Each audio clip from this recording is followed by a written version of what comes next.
Innal hamdalillah nahmaduhu wa nasta'inuhu wa nastaghfiruh wa na'udzu billahi min syururi anfusina wa min sayyiati a'malina. May yahdihillahu fala mudilla lahu wa man yudlilhu fala hadiya lahu. Asyhadu an la ilaha illallah wa asyhadu anna Muhammadan abduhu wa rasuluhu la nabiyya ba'dah. Ya ayyuhalladzina amanu taqullaha wa qulu qawlan sadida yuslih lakum a'malakum wa yaghfir lakum dzunubakum wa may yuti'illaha wa rasulahu faqad faza fawzan 'azima. Ya ayyuhalladzina amanu taqullaha haqqa tuqatih wa la tamutunna illa wa antum muslimun. Amma ba'd. Kaum muslimin rahimani rahimakumullah, tidak ada kata yang patut kita ucapkan pada hari yang mulia ini kecuali bersyukur atas nikmat yang diberikan oleh Allah Azza wa Jalla kepada kita, sehingga hari ini kita masih diberi kesempatan mengekspresikan iman kita kepada Allah Ta'ala. Sebagaimana oleh Pak Jo sudah di-share di grup Uditomo WA, tema khutbah hari ini adalah mensyukuri iman, nikmat iman dalam Islam. Ya mungkin isinya bagi teman-teman fakultas sastra agak aneh, itu ada dalam Islam gitu ya. Karena menurut hemat Taufik, iman itu bukan mengumpuli ya kaum muslimin. Saudara-saudara kita yang menurut agama lain juga punya keimanan, cuma memang berbeda perspektifnya, tampilannya, ekspresinya. Nah, yang dalam Islam itu pasti banyak sekali kenikmatan, dan bapak-bapak saya kira sudah merasakan sendiri bagaimana iman kita itu kemudian menyebabkan kita itu hidup ya, bahagia di dunia dan tetap punya harapan untuk hidup bahagia di akhirat.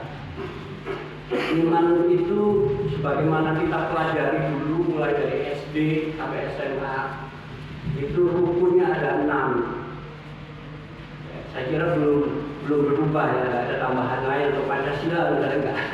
Ya sudah 6 itu.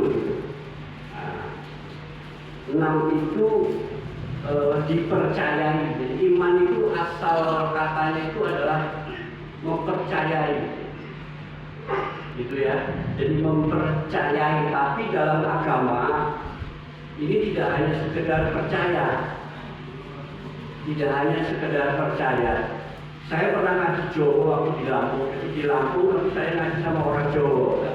Itu bunyinya begini: lan afwi insun ing dalem ati insun kelawan ing tekod kang jajeng serta dalil kang yakin ing satungguling bla bla bla itu.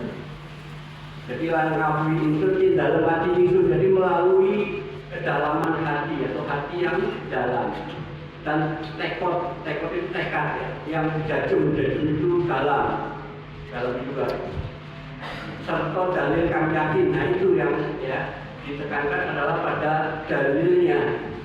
Jadi beriman tanpa dalil itu kemungkinan bisa jadi masalah juga ya. Nah itu karena itu kemudian supaya kita dapat manisnya iman dan mensyukuri, mungkin khutbah yang singkat ini ya, saya sampaikan untuk memberitahusiah kepada khotib sendiri pribadi dan kepada panjenengan semua.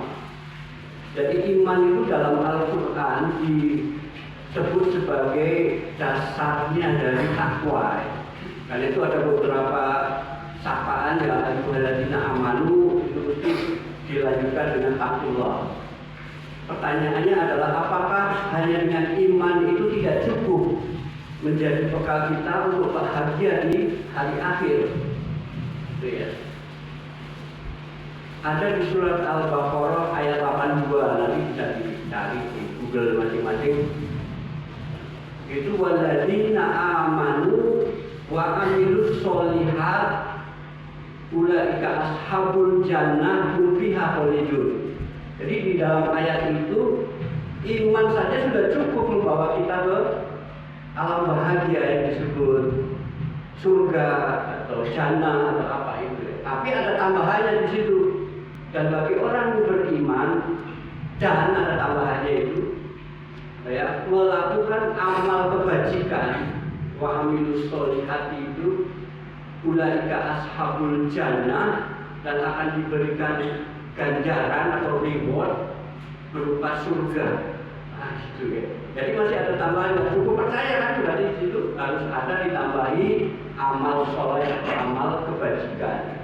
Jadi mungkin hanya sedikit amal solehnya, tapi dia percaya bahwa dia beramal soleh itu dalam rangka untuk beribadah kepada Allah. Karena tugas manusia itu ya hanya untuk beribadah kepada Allah Subhanahu wa taala. Wa ma khalaqtul jinna wal insa illa liya'budun. Sudah jelas itu, tidak bisa ditawar-tawar. Sehingga satu perbuatan kalau tidak dilandasi semata-mata untuk mendapatkan keridhaan dari Allah, yaitu mungkin baik secara sosial atau secara psikologis, tetapi belum tentu diterima oleh Allah. Nah, ini persoalan iman itu seperti itu. Nah, kembali lagi hadirin yang dirahmati Allah, saya tadi bilang bahwa iman itu bukan monopoli orang Islam ya, orang lain juga punya iman. Ya, kita lengkap itu ada 6 itu harus diimani, harus diyakini dan diamalkan. Gitu. Ada teman saya yang muslim itu mengatakan begini, Pak, orang Islam itu Tuhannya banyak ya, pakai saya. Lu kok bisa? Nah itu ada 99 itu, kok tahu saya maksudnya itu Asmaul Husna ya. Dia kira dengan nama-nama yang 99 itu Allah itu ada 99. Nah ini kan kalau nggak dijelaskan bahaya ini ya. Kita bisa terstigma menjadi agama yang poli apa itu ya, itu kan. Nah itu persepsi. Nah kalau persepsi orang Muslim, ya Allah itu ya akad, walau akad. Allah itu lahu ma fis samawati wa ma fil ardh. Allah itu yang menciptakan bumi dan langit serta seisinya. Allah itu iya karena budu wa iya karena stain. Allah itu tempat kita menyembah ya, atau Allah itu yang patut disembah dan minta pertolongan. Ya itu rincian dari dalil tadi itu ya, supaya ekspresi iman kita tidak keliru gitu ya. Ya mungkin kurang diridhoi lah gitu ya. Karena itulah butuh perenungan di sini. Jadi dalam perspektif tauhid misalnya ada namanya tauhid rububiyah. Nah itu semua agama meyakini bahwa ada kekuatan di alam semesta ini yang menciptakan dan mengendalikan ya. Yang disebut kausa prima lah atau apalah gitu ya. Percaya, tapi tauhid uluhiyahnya itu yang kadang-kadang berbeda ya. Jadi nggak sesuai, nggak konsisten dengan urusan awalnya. Kebetulan ketika itu Pak Sandari mungkin pernah ya ikut ada praktikum jurnalistik, itu kita bawa mahasiswa ke Gunung Kawi. Ya di Gunung Kawi. Ini bukan mahasiswa disuruh belajar tentang ya, agama di Gunung Kawi, kalau untuk melihat fenomena itu kemudian diliput. Dan itu ada fenomena bagaimana orang-orang itu duduk di bawah pohon daru ya, pohon daru itu ya. Nah, lalu menunggu apa yang ditunggu? Yang ditunggu adalah daun jatuh. Sehingga kalau daun itu jatuh lalu dari rebutan, karena dia punya keyakinan bahwa daun itu bisa membuat hidupnya itu dia sukses, mulia dan sebagainya. Itu senang sekali itu yang dapat apa daun itu, tapi yang nggak boleh diobrol gitu ya, tunggu betul-betul jatuh. Nah yang ingin saya sampaikan ini adalah tauhid yang uluhiyah tapi melenceng, kebablasan. Ini menurut perspektif saya pribadi ya. Lepas bahwa itu merupakan satu kebudayaan, mestinya harus dipisah kebudayaan ya kebudayaan, agama ya agama. karena konteksnya sudah berbeda gitu ya. Karena itu kan termasuk apa ya? Saya nggak berani ngomong itu syirik ya, nanti dimarahi saya. Nah, tapi itu termasuk mungkin yang ya kurang tepat lah. Ya, kalau daru itu kemudian menyebabkan dia dapat pertolongan. Yang nolong itu ya menurut kita ya Allah itu hasbunallahu wa ni'mal wakil itu. Cukuplah Allah sebagai penolongku. Nah, seperti itu. Itu iman yang pertama ya, percaya kepada Allah itu diluruskan mestinya seperti itu. Jadi hal-hal yang keluar dari itu mungkin bisa diwadahi di kebudayaan atau kesenian ya, tapi bukan dalam spiritual agama. Nanti bisa dari tadi itu apa namanya tauhid uluhiyahnya yang kemudian tidak konsisten dengan rububiyahnya. Oke, ini yang pertama mengenai iman, ekspresi iman kita kepada Allah. Kalau kita percaya betul itu manis sekali ya. Kita menghadapi dinamika kehidupan yang macam-macam itu tenang gitu, karena percaya bahwa semua itu atas izin Allah. Bahkan Rasulullah pernah menyatakan,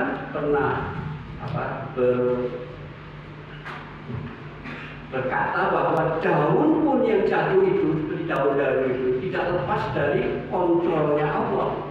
Allah mengetahui ya, kalau sudah begitu enak ya. Jadi misalnya kita mengalami musibah, mengalami kerugian, jabatannya dipecat misalnya, sudah kembalikan, ini pasti ada maksud ya di balik itu gitu. Jadi tidak usah diangisi, disesali atau dimaki-maki, tidak usah. Kembalikan kepada Allah, tenang, enak, pasti ada hikmahnya ya di balik itu semua. Nah, seperti itu. Hikmah itu datangnya dari Allah, itu yang kita yakini nanti akan benar seperti itu. Atau sebaliknya kalau kita nggak percaya dengan skenario-nya Allah dalam kehidupan kita, ya itu nanti jadi sombong. Wah, dia merasa bahwa itu karena saya itu gitu, ya kan? Nah, ini mungkin hanya sekedar mengingatkan kepada bapak-bapak yang punya kekuasaan, yang punya kekayaan, hati-hati. Memang mungkin itu atas tanda tangan ya kita gitu, tapi itu jasad apa ya, dohirnya, sedangkan rohaniannya itu pasti Allah yang mengarahkan gitu. Supaya orang ini dinaikkan, supaya orang ini dipecat atau ini digeser, diganti, rotasi dan sebagainya, itu Allah semua enak. Jadi nggak sampai kita jadi stres ya. Kita kalau steroidnya naik, waduh repot. Nah ini iman yang pertama kepada Allah ya. Mesti ada diberi dalil lah itu ya, kerennya itu supaya menjadi benar. Yang kedua kan rukun iman yang kedua itu apa? Percaya pada malaikat. Gitu kan? Nah di Jawa itu agak sulit ini waktu Wali Songo menyebarkan agama Islam. Karena sebelumnya ada pemahaman teologis tentang Tuhan yang banyak gitu ya. Seperti itu kan, agak susah menggeser, kita harus dengan susah payah mendekonstruksi cerita-cerita Mahabharata ya, yang memaparkan banyak kekuasaan terbagi-bagi ya, mulai Wisnu, Brahma, Siwa gitu ya. Nah itu oleh Wali Songo derajatnya Tuhan-Tuhan ini diturunkan hanya menjadi setingkat malaikat ya. Sehingga dia bisa mudah mempersonifikasi atau mengidentifikasi, mengafiliasi malaikat Israel itu sama dengan malaikat Yomodipati di pewayangan gitu ya. Yomodipati, malaikat pencabut nyawa. Padahal awalnya itu kekuasaan ya yang terbagi-bagi dewa-dewa itu oleh para penyebar agama kita di Jawa waktu itu digeser ceritanya, namanya dekonstruksi. Nah, sehingga kemudian dimunculkanlah namanya Sang Hyang Tunggal ya. Sang Hyang Tunggal itu ya Allah Ahad itu. Nah itu kenapa muncul Sang Hyang Tunggal padahal di India nggak ada ya. sang yang menang, sang yang tunggal, nggak ada Bathara Guru ya nggak ada. Yang ada itu ya Siwa, Wisnu dan Rama. Itu Trimurtinya. Tapi kemudian ini persoalan dakwah ya. Cuma belum selesai dakwahnya, beliau itu sudah dibunuh sama Allah Subhanahu wa Ta'ala. Ya, saya hanya ingin memperlihatkan bahwa itu upaya-upaya untuk memperbaiki iman ya, supaya fungsi malaikat itu kita imani ya seperti yang ada di dalam hadis dan Al-Quran. Oke, yang kita bahas satu-satu mungkin nggak terlalu panjang waktunya. Kemudian yang ketiga itu iman kepada Rasul Nabi Muhammad Shallallahu Alaihi Wasallam. Kita bersyukur pada Allah karena Nabi yang diturunkan oleh Allah membawa syariat Islam itu adalah Nabi yang memang paling pantas ya, menjadi uswatun hasanah, menjadi contoh teladan bagi kita. Karena itu wajar kemudian kalau syafaat kita kepada Rasul itu bisa menolong kita di hari akhir, di yaumul akhir ya. Jadi ketika tidak ada pertolongan lain, mana matahari hanya sejengkal di atas kepala kita. Jika digambarkan dalam beberapa hadis itu sampai lautan keringat ya membasahi sampai ke leher manusia, saking panasnya. Ya, itu yang bisa menolong adalah antara lain syafaatnya Rasulullah SAW. Karena itu di hari Jumat itu disarankan untuk membaca banyak sholawat. Gitu. Jadi itu sesuatu yang sangat sakral. Karena itu jangan kemudian diistihadkan dengan macam-macam gitu. Wah, itu kebablasan ya. Sehingga saya lihat di YouTube itu ada salawat bunyinya begini, mohon maaf ya. Sallallahu ala mulyono, sallallahu ala mulyono. Jadi gak usah disamakan ya dengan sholawat. Berdoa aja, didoakan saja Pak Mulyono itu, ya kan? Sama dengan kalau kita mendoakan sesama Muslim, beliau kan masih Muslim. Allahumma fir wal muslimin wal muslimat, kita ganti Allahumma fir wal mulyono, ya, Ali Mulyono. Jadi nggak usah diganti jadi sholawat, itu kebablasan menurut saya ya. Karena ini sholawat kedudukannya sangat tinggi dan sangat mulia. Aduh ya Allah, saya bingung juga nih, mau saya share atau sudah saya biarin aja. Cuma ya istighfar aja ya. Ya mudah-mudahan aja orang yang sholawat itu kita ganti doakan ya. Semoga cepat sembuh kalau sakit, karena beliau termasuk yang berjasa sebagai duduk pimpinan di Indonesia. Oke, kemudian yang kelima ya. Tadi kitab sudah ya, percaya pada Allah, malaikat, pada kitab, pada Rasul. Kitab-kitab itu juga merupakan bagian dari sarana yang membuat kita bahagia. Terutama itu dirasakan sekali ketika bulan Ramadan ya. Wah, orang berlomba-lomba itu membaca Al-Quran sudah khatam 5 kali, 6 kali ya, tiap hari itu. Tapi setelah bulan Ramadan selesai nggak tahu, wallahu a'lam. Tapi pasti yakin ada yang terus ya konsisten dengan itu. Baik. Kemudian iman kepada hari akhir ya, itu sudah pasti. Hari akhir sudah bisa. Itu di surat Al-Waqiah gambarkan begitu dahsyatnya hari akhir. Yang terakhir adalah iman kepada takdir. Jadi kalau dikembalikan kesadaran kita, awareness kita bahwa segala sesuatu itu sudah ada takdirnya, insya Allah enak lah, nggak merungsung kita. Oke, jadi ketika kita dikejar-kejar, kita kolektor, kita ditarik hutang ya. Kalau nggak bisa bayar, gimana lagi? Ya sudah lah, pasrahkan saja sama Allah. Nanti kan insya Allah ada saja jalannya. Itulah kira-kira manisnya iman di dalam Islam, karena memberikan banyak solusi dalam kehidupan kita. Demikian yang bisa saya sampaikan. Aqulu qauli hadza wastaghfiruhu wa huwa ghafurur rahim.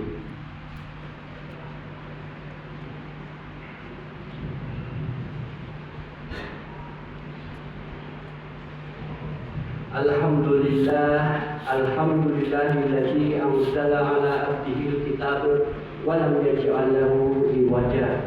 Asyhadu an la ilaha illallah wa asyhadu anna Muhammadan abduhu wa rasuluhu la nabiyya ba'da. La ilaha illallah wa la syarika lah, lahul mulku wa lahul hamdu wa huwa ala kulli syai'in qadir. Shallu ala nabi ya ayyuhalladzina amanu shallu alaihi wa sallimu taslima. Allahumma sholli ala Muhammad wa ala ali Muhammad kama shallaita ala Ibrahim wa ala ali Ibrahim fil alamin innaka Hamidum Majid. Allahumma fir wal muslimina wal muslimat wal mu'minina wal mu'minat al ahya'i minhum wal amwat innaka sami'un qaribun mujibud da'wat ya qadiyal hajjat. Rabbana la tuzigh qulubana ba'da idh hadaitana wa hab lana min ladunka rahmah wa hayyi lana min amrina rashada. Rabbana hab lana min azwajina wa dhurriyyatina qurrata a'yun waj'alna lil muttaqina imama. Rabbi hab li minas sholihin.